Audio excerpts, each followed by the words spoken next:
بچوں نے ماں سے کہا ہمیں کپڑے لے کر دو، عید آ رہی ہے، ہر آدمی اپنے بچوں کے لیے کپڑے لے رہا ہے، ہمارے بچے بھی کہہ رہے ہیں کپڑے لیں، جاؤ بھائی لو۔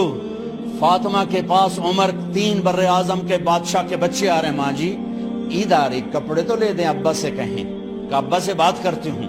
ابا تشریف لائے، خزانے لبالب بھرے ہوئے گندم کے ڈھیر کی طرح کہ امیر المومنین بچے کپڑے مانگ رہے ہیں۔ فاطمہ میرے پاس تو پیسے نہیں، میں کہاں سے کپڑے لے کر دوں، میرے پاس تو پیسے کوئی نہیں۔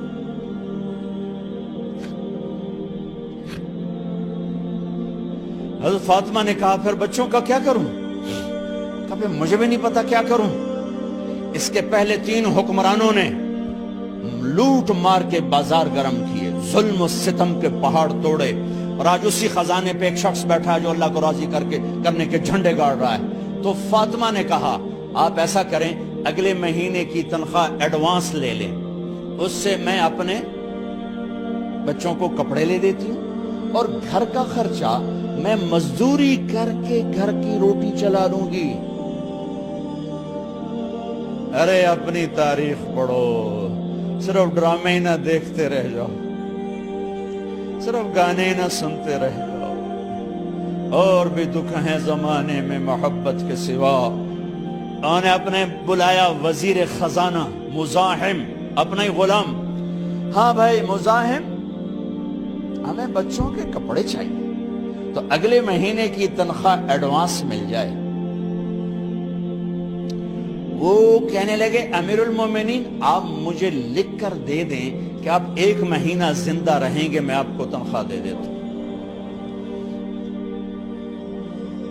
عمر بن عبدالعزیز سر جھکایا، اٹھے، گھر گئے، فاطمہ میرے بچوں سے کہہ دو کہ تمہارا باپ کپڑے لے کے نہیں دے سکتا۔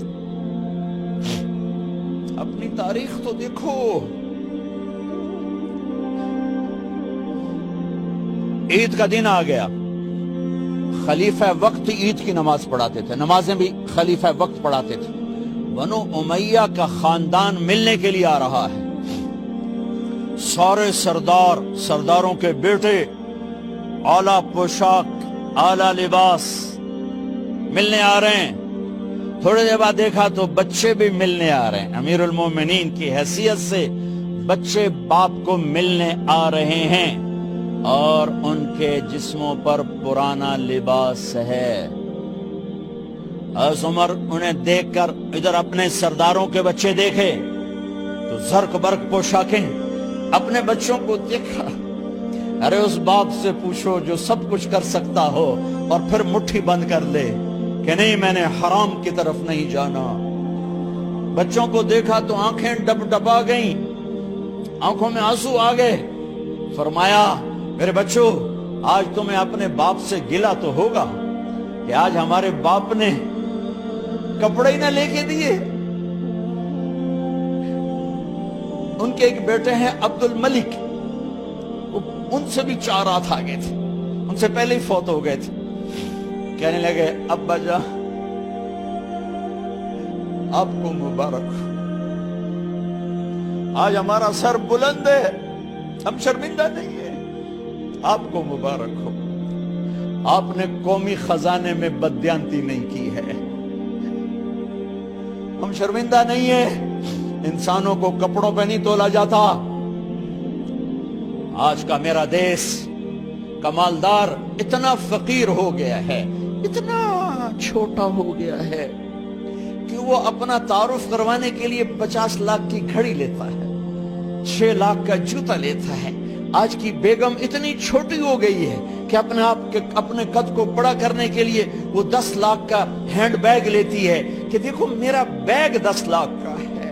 ارے میری بہن تو 10 ٹکے کی بھی نہیں رہی اگر تو نے بیگ سے اپنے آپ کو بڑا بنایا۔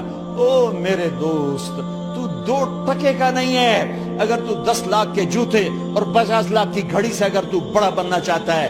ارے اس دھوکے سے نکلو۔ برینڈڈ کہاں جا رہے ہو؟ جب تم اپنی ذات میں بے قیمت ہو تو رب ذوالجلال کی قسم تمہاری گھڑیاں، تمہارے بیگ، تمہاری گاڑیاں، تمہارے بنگلے تمہاری عزت کو بڑھا نہیں سکتے۔ ابا جان، آج ہم خوشی سے بلند ہیں کہ ہمارے باپ نے بددیانتی نہیں کی۔ گھر میں تشریف لائے، کہنے کہ فاطمہ کچھ پیسے ہیں، میرا انگور کھانے کو جی چاہ۔ بس فاطمہ رونے لگی۔ فرمایا امیر المومنین، خزانہ تو بھرا پڑا ہے، 1 درہم کا بھی تیرا حق نہیں ہے کہ تو 1 درہم لے کے انگور خرید لے۔ تو تھوڑا پٹھے، فاطمہ میں جہنم نہیں برداشت کر سکتا۔ وہ میرے بھائیو جو دن رات سود میں پھنس چکے ہو، جو دن رات جوے شراب میں پھنس چکے ہو، کیسے اللہ کے سامنے سرخرو ہو کر کھڑے ہو گئے؟ ایک رات گھر میں تشریف لائے، بچیاں، بیٹیاں، منہ پہ ہاتھ، کپڑا رکھا، دوپٹہ رکھا منہ پہ، اور بات کریں۔ آپ نے پوچھا ارے کیا ہوا تمہیں، یہ منہ پہ کپڑا کیوں رکھتے ہو؟ تو خاموش ہو گئی، لیکن گھر کی خادمہ رو پڑی۔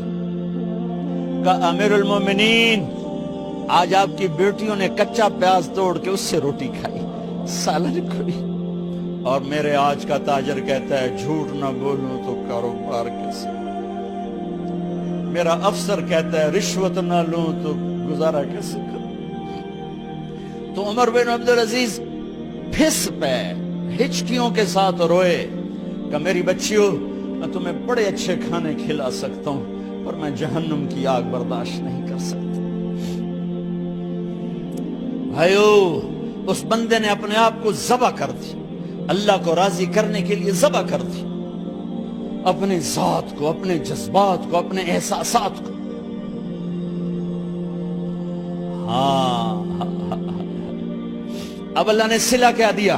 جب انتقال ہوا، ہونے لگا تو بلایا رجا کو، جو میں بات پہلے چھوڑ کے ادھر ان کی تھوڑی سیرت بتائی کہ رجا اب میں مرنے لگا ہوں۔ عبد الملک کالا ہو گیا تھا، ولید کالا ہو گیا تھا، سلیمان کالا ہو گیا تھا۔ یہ کیوں کالے ہوئے تھے؟ یہ بے نمازی نہیں تھے، بدکاری نہیں کرتے تھے، کسی کی طرف ان کی میلی آنکھ نہیں اٹھی کبھی۔ یہ ظالم تھے، ظالم، انسانوں کا خون پیا، مال میں خیانت کی، اس پر اللہ نے چہرے پھیر دیے۔